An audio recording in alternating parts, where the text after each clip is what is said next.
everybody. Welcome to another fabulous episode of Sightless Voices, Unleashing Potential. My name is Jennifer Parrish. I am your hostie with the mostie. And today we have a very special episode for you guys. Our guest is Victoria Hillard. Victoria is the manager of training and education here at the Lighthouse of Houston. And she's going to share her journey with vision loss, her inspiring career progression, and her dedication to empowering the blind and low vision community through mentorship and assistive technology. Hi, Victoria. Hi. How you doing, girl? I'm doing good. All right. Well, so before we get started, guys, as always, we're going to describe our set for our blind viewers. We're sitting in blue chairs with wooden tables next to us. We have a white brick background, blue lights, and a neon lighthouse sign. All right, Victoria, let's get into it, man. Thank you so much for joining me. Yay, she's finally here. The queen has arrived. I want to thank you for having me. I'm so glad. I mean, this podcast is just amazing. You guys have had some great people on here, and I have been following, and so glad that I finally made it. And let's say to everyone else, if you like what you see here, please follow and subscribe. Yes. Do that for us. We appreciate it. And again, now we're going to get back into Victoria and her beautiful story. So let's start. And why don't you start by telling us a little bit about yourself in general and then your vision loss journey? All right. Well, so I am, of course, Victoria Hillard. And actually, something that not too many people know, my first name is actually Saida. Yes. So my name is Saida, and I go by Victoria Hillard. It's my mom's name. Well, yay. Yes. See? Okay. So, and then I am, I have been blind for 20 years now. I come from the sighted world, as we say, kind of thing. I had a very interesting journey coming through the blind community and just, going blind all of a sudden at the age of 30, actually. And so a little before that, I'm a mom. I had 4 children. I have 5 children now, but I had 4 as a sighted parent. I had 1 when I totally blind, and just a wife and a grandmother as well now. So I'm very family. I got a lot of love and support around me and things of that nature. And so I also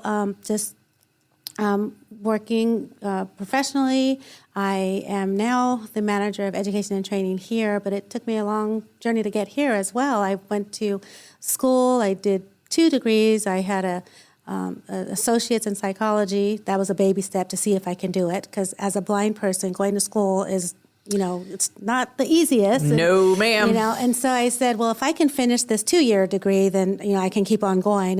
And I finished it. But when I got to my bachelor's, I said, I'm not doing psychology. It was way too hard. I seen the classes. I'm like, oh, no, I'm not doing it. So I switched over to human services.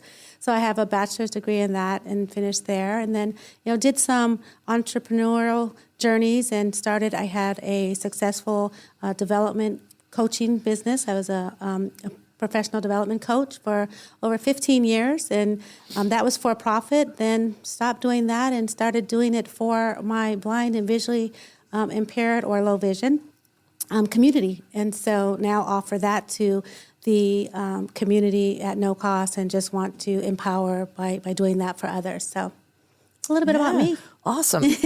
So let's unpack that a little bit. Okay. So so you lost your vision at 30 and you have 4 kids. Yes. So talk about how that impacted your life. And if you don't mind us asking how did you lose your vision? Talk about how it impacted your life and then impacted your life as a parent of 4 kids. And I'm sure they're like all over the place age-wise then, right? Yes, absolutely. Now, it's such a funny story because, my oldest was at the time 12.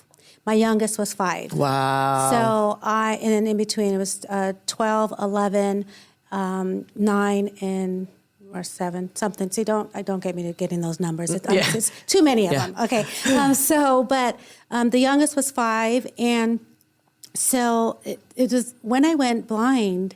It was kind of a week-long process, and something happened, and nobody knew what happened or why. But the people don't believe me when I tell this story, and it's the honest-to-God truth. I went totally blind driving down a freeway 90 miles per hour at 2 o'clock in the morning.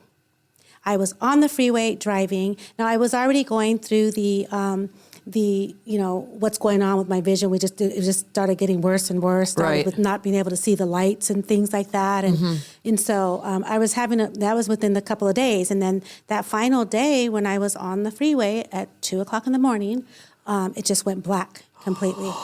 And luckily I was familiar, and luckily it was 2:00 in the morning. So no one's on the road? Yes, because I don't know how I did it, but I pulled over. I ended up safely pulling over. I was in the fast lane. Oh my God. And, was this in now Victoria's originally from California, yes, so I am a Cali girl. Yes, I am. So is this like the 101? It was a highway. So it was a little smaller, it wasn't a big thing, but it did. And I don't know if you guys have them here, but the freeway ends into downtown, so it turns into a street. So it's no longer a freeway, it turned into a street. And so it was just crazy. So I just pulled over, and 911 thought I was joking. Yeah. I'm like, they probably thought you were DUI. Yeah, exactly. And so anyways, that was that, and I survived that. But then, my sight was gone. And it was about, and everybody, it's different for everyone. So I don't want to say that, people have a set amount of time to accept and embrace and move forward with their life as a blind person. Yeah. But I did about 6 months of isolation. Yep. I locked it, didn't want to see anybody, didn't want to, I just completely gave up because I just thought my life was over. There's no future for me. Who's going to, I can't do anything as a blind person because I don't know blind people. I didn't know anything about blind people. Right. Stevie Wonder, Ray Charles, those are not my peers. I don't have Stevie Wonder, Ray Charles money. So, their numbers, or their money. Or their money, or their talent, none of that stuff. So I'm not going to, that's the only blind people I knew. And so, one day in my stupor, I was in that dark room. Sure. That was even darker, right? And my 5-year-old comes and knocks on the door. And he says, Mama, I'm hungry. And something, and I said, I don't even know if I responded. He's like, can you make me something to eat? And something clicked right then and there. I said, the fact that I cannot see, but my child, who I am responsible for, is still coming to me to ask me, can I fix him something to eat? Yeah. What is wrong with me? My life is not over. Am I going to sit here and fold because of blindness, because something happened to me? Am I going to show my kids that I'm going to give up and not be able to take care of them because of blindness? Oh, no. Right then and there is the day that I took my life back. And I got up and I said, you know what, you're right. Come on, we're gonna make this happen. And so we go in there and I'm like, okay, I'm gonna tell you, what's this? Where's the bread? Let's do this together. And from that moment on, before I even got blindness training or anything, I did my own kitchen. I tactiled my own stuff. I labeled my own things and just figured it out on my own because my kids depend on me. Yeah. And I'm not going to do that. And I want them to know that no matter what happens, we will survive and we will go on. Absolutely. What did your kids like? Did they help you, or are they like? Yeah, whoa? They did. They did. I think I had a lot to do with, so once my kids realized that my mom is still strong and can do it, it was like, Mom, can you wash my clothes? Can you make me something? Now it's like there's my mom's not blind. Yeah, exactly. She's not blind. Right. I did stuff. I was team mom for their football teams as a blind person. Really? I made sure, because it's not my kids' fault that I'm blind. No. Why should their life be any different? Yeah. Exactly. And so no, they handled it well. And to this day, and I get kind of fuzzy inside when I say this, but my kids to this day, I love hearing them say, my mom is the strongest, most amazing woman I've ever met and I ever know. And because of what they've seen and how I am, that makes me happy and proud that my kids look at me in that way. Yeah, absolutely. Yeah, so what are, and I know we talked about some challenges, but what are some more, kind of challenges after the initial shock wore off that you've kind of had to overcome? I think for me, one of the biggest challenges for me was like other people in my family, right? Yeah. Being able to let me be me. Yeah. And it's so hard. And I know there's no ill will. Like, no, they don't mean They didn't mean wrong, right? But Of to course. this day, it's But still done. It's new to them too. It is new to them, and I accept that. But the thing is, it frustrated me because it made me feel like I couldn't be the woman that. Forget about blind. Yeah. This is not about blind. Right. This is I am a woman. I am independent, Right. and you are enabling me from doing that. You know, Were they like just trying to help you like Yes, do everything? Oh, or- I got that. I got it. As soon as I stand up, my What do you family's need? yes. What do you need? Yes. Oh, yeah. Where are you going? Where are you going? If I go to look for something, that's exactly what it was. And I it's love like, my people too, yeah. but they do that. They will do that to me. And they like, still do it. They still do it. Love Yeah. you guys, all of you, but y'all Yes. do it every time I make a move. Where are you going, Jay? Yes. What What can is I that get? about? If I put my hand out on my counter to like feel it, that's how I'm looking. That's how I get something. That's Like, exactly you know. right. So yeah, my mom will come and what did you need? What do you need? I'm What do like, you "Dad, I need?" got it. I didn't. I don't. I like, don't I'm need just that. looking. So, Yep. So yeah, and I think that was one of the things is that trying to. I always had to fight like to prove that I got this, and Yeah. it just gets it's so hard and frustrating at the same time. You Yeah. know, but that was really overcoming, and then society. Let's step That's a whole outside other the family. animal. You know, Yes. and the family is one thing, and that's internal and that's love. But there's Yeah. people on the outside that think that I'm less than because my eyes don't work the way theirs does, and that is another thing that's frustrating. Yeah. I can do this. I don't need you to yell at me because I'm blind. I don't understand why you would think that I can't hear. I don't need you to talk to at the time, my 7-year-old child. Can you see what text she wants to do? Like, why are you talking to my child? I am the I'm right adult here. Exactly. And then the things about, you're doing such a good job with taking care of your mom. No, that's not their job. No. That's not my child's job. I'm the mom. I take care of him. Right. So, just things that Wow. society had to, had the way they view and the way I felt. Yeah. Viewed. And it puts a damper on me. And I tough. I think my self-esteem, took some jabs. Yeah. My confidence took some jabs. Yeah. My ego took some jabs. Of course. Yep. So it's hard. This is tough for us. Yeah. Absolutely. Unfortunately, it's a common theme too. It is. It's terrible. And that's why I am not alone. No. I mean, that's the one beautiful thing that come out of it is, exactly. sister, we are in this together. We are not alone. Yeah. And so I want everybody to know that. And that's a great segue to us talking about the blind community and blind and low vision community. So you moved here to Houston when? I moved here in 2015. 2015. Okay, because I think I saw you in the choir in like 2017. You were kind of quiet. Yes. And it's 2017. Right. It was 2018. So the funny thing is, when I moved here, when I was in California. Yeah. I'm from San Diego. Right. Okay. And I used to work at the Braille Institute in San Diego. And so I was surrounded by blind and low vision people. Right.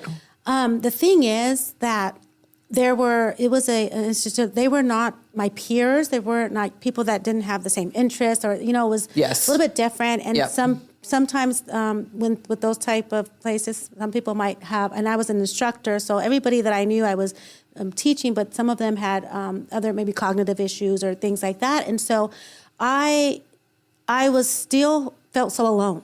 Yeah. In San Diego, I felt like I was alone because. These are not my peers. I felt like I had nobody, right? And so when I moved here in 2015, I was actually, it's funny because you said 2017, because for 2 years I lived here and it was just me and my family. Oh, and I wow. didn't know anything about anything blind here, which is, and later on I'll talk about the reasons, that's one of the reasons why I started the things that I start, because to bring awareness to what's out here for the resources for us. Exactly. Because I knew nothing. Yeah. I was there and I ended up I had a job for 2 years. I got a job by an accident, by the way. I worked at Goodwill Industries. Okay. And that was just because I had went in there to get a TV for my son. And I said, you know what, you guys should have me work here because I can have this. And the manager says, well, do you want a job? I mean, talk about giving a job handed to you. Welcome to Texas. Right? That's what I said. I said, Texans are so just hospitable. I love them. Yeah. So I ended up getting that. So, but still, for 2 years, still had nobody in the low vision blind community. I didn't know anybody. And one day I was I lived in Katy, which is kind of on the outskirts. And so paratransit does not go there. No. So we had to meet at the Waffle House, which One of the best places. I love Yay. me some Waffle House. Didn't know about that in California, by the way. We don't have Waffle Houses out there.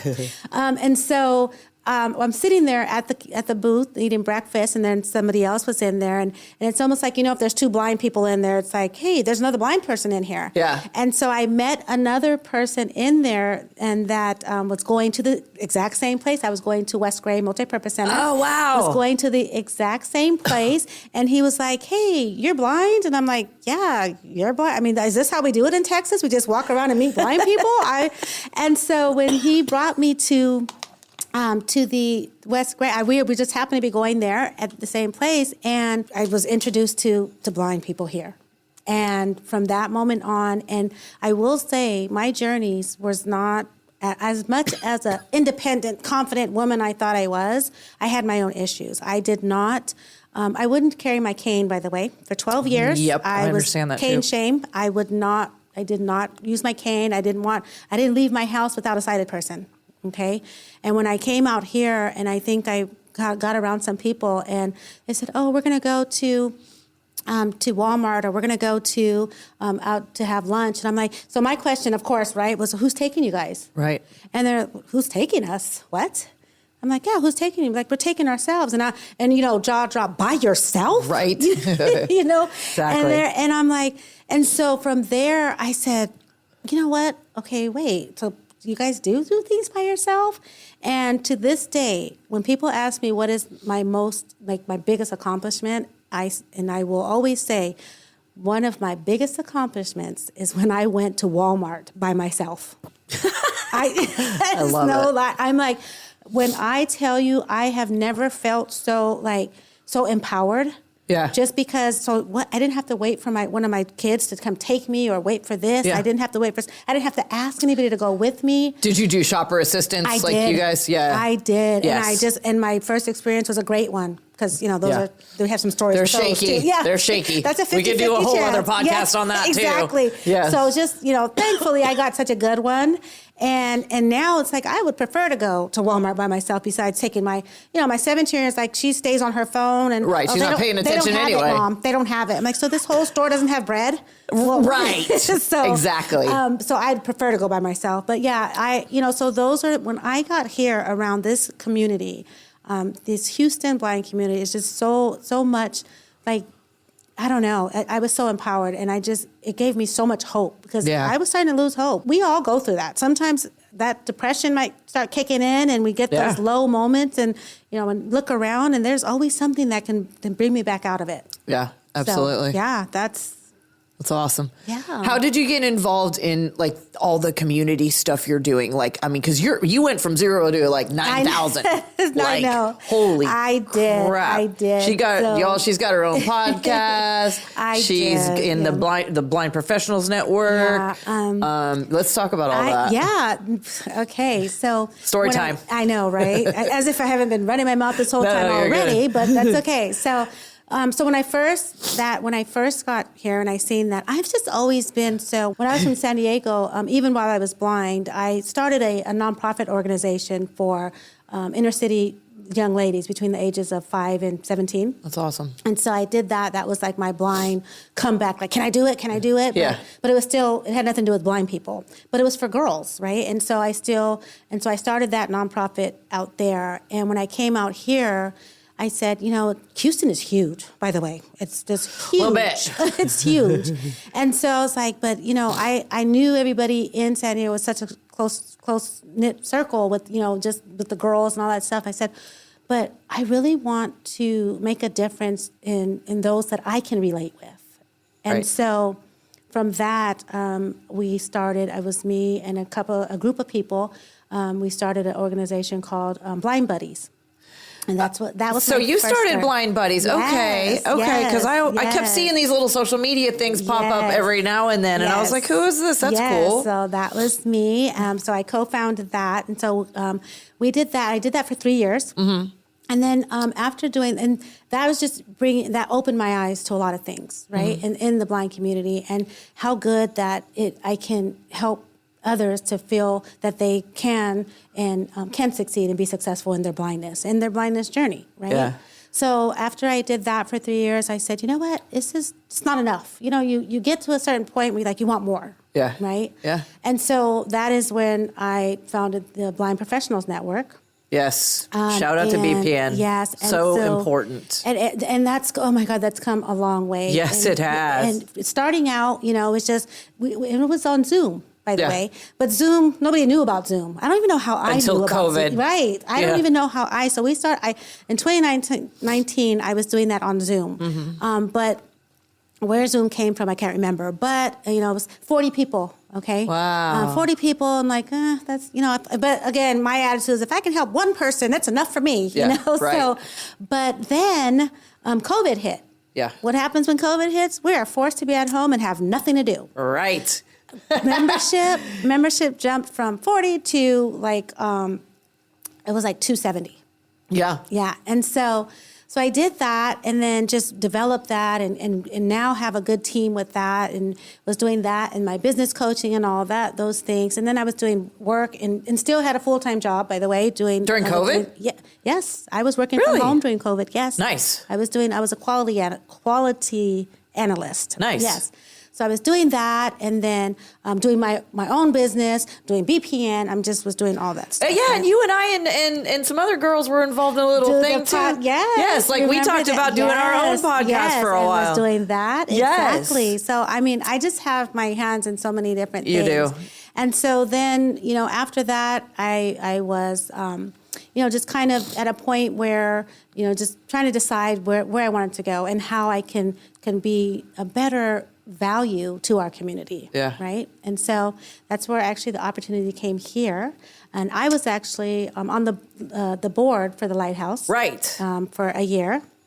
Yeah. And so I did that. Yes. And it was a great experience and, loved it and being part of. And so I felt with that, I was like, okay, what better way to be a part of the community than to be a part of what is being put out for our community? Absolutely. And Absolutely. so I thought that was great. But then, even better is being able to work at the Lighthouse as the manager of education and training. Because what's even better than that? Being able to be that hands-on in what is being serviced and offered to our community. Absolutely. And you got a lot of stuff on deck too, man. And yes, having that makes me feel so good. And just to know that I can actually make a difference from the back end and on the front end. And it's for, our people. And in the middle. And it is for our people. It's for our people. I always say, my daughter says, I say, these are my people. She's like, Mom, you act like you guys are your own little race or something. I'm like, well, I feel like we're we a are. community. Yeah, we are. We're a community. We're a population. Exactly. Yes. So, that is, very underserved. So doing that. And then so the last thing I was like, you know what? This is not enough. I want to spread awareness about all of the positivity in this community, right? I want people to hear about the stuff we have, the resources we have for us, which is then I decided to, on top of everything else, start a podcast. Yeah. And that's where Blind Table Talk came in. And that's just strictly, it's empowering. It is some place where it's a relatable platform for BVIs to know that we know the struggles. We understand. We're all in this together. Exactly. And so Blind Table Talk, you guys discuss a lot of social kind of issues and things like that. Yeah, we do. We try to do socials, but what I like to do is one of our main things, the social stuff is the fun stuff, right? Yeah, right. But I also bring guests on that are from organizations. Good. Cool. That share resources. Yeah. I bring entrepreneurs on so that they can share their journey, so that they can show others that in our community that it's possible. Yeah. We bring other podcasts on so that there's a lot of podcasts out there. Yeah. There's a lot of podcasts. Yep. And matter of fact, so there was a list out there, top 100. Yeah. And Blind Table Talk was number 19. I saw that. And Congratulations. thank you. We also had another one that we did called BVI Empowered. That was number 73. Nice. And so, but my thing was all over the charts. Yeah. And so I said, but so what? 100? That's not a big deal. What is there? 120 podcasts out there, and who cares? And so somebody said there's like 700 and something. Almost 1,000 blind. And I said, oh well, okay. I guess it does make a difference. It's pretty cool. It's a big deal. So, but there's so many out there, and it's not for me. It's never competition ever. Yeah. The more that is out there for us, the better. Oh God, absolutely. So I promote, if somebody is just starting their podcast, Yeah. come to our table. We will share that. I want everybody to know that there is so much out there for us, and that's really what it's all about. So, yeah. How important is building connections and mentorships and empowering the blind and low vision community? Very. Exactly. I mean, and I'm going to tell you why, because in which, and there's a lot of reasons, but for me, the main thing, I did not accept and come to who I am and step into my role as a positive, empowering, confident, independent, blind woman, right? Yeah. Or if people first did, woman that is blind. Yeah. I didn't come into that until I got around and seen others like me. Yeah. Because nothing against sighted people. I love you. I have much respect for that. But a sighted person cannot tell me, oh, you can do it. You'll be okay. You got this. It's possible. You can tell me that all day long, but you don't know my struggle. Right. You have no idea what it's like to be blind. But when I got around people in our community that they've done this, they've been through this struggle, they have succeeded, that is what let me know I could be okay. I will be okay. I had to get around others like me to be able to understand that this is possible. Because being around everybody that's not like me, I felt different, isolated, and I felt like I was the only one. Mm-hmm. And that caused I was depressed. Yep. It causes depression because nobody gets it. Nobody understands me. Nobody gets me. As hard as they will attempt to try, they just don't get it. Exactly. Like you just don't get it, whether it's, a lifelong vision loss or just lost your vision a second ago. Yeah. They're never going to get it. Exactly. And so and we love y'all, but y'all don't get it. So and I hope that I relay how strong I feel about that importance. Because absolutely. That is just, there's nothing, and every time I come across people, even at work, when people call and say, oh, I want to, I've just lost my sight, I wanted to get some assistive technology training, which is, great and awesome, but, there's so much more than assistive technology training. Yes. You'll get here, but there's so much you can do beforehand, and starting with our community. Absolutely. Because you're at home thinking your life is over, I can't do it, because you haven't seen anybody that is blind like you that has done it. Exactly. So that's... Exactly. Sorry, I feel strongly about that. No, I agree. I absolutely agree. What about some success stories of people that you've impacted or mentored? So I just think, here's the thing. Success it can be measured in many different ways, right? Mm-hmm. So success to me is the fact that somebody is now stepping into their role in life as a confident blind individual. Yeah. So I have plenty of success stories, because anytime somebody comes to me and says, Victoria, if it wasn't for you, I would have never went and applied for that job. Nice. And I would have never, had the nerve or confidence, because that's what I used to do with them on a one, do the coaching and help them to get prepared for employment, and which is what I do here. Yeah. And is job readiness. Yep. Because you can have the skills, which we know that is necessary, right? But there's so much more to it. The skills is nothing without the confidence. Right. And so there are so many that, I have tried to help and empower and say, this is your reality. Now you have to work it. Yeah.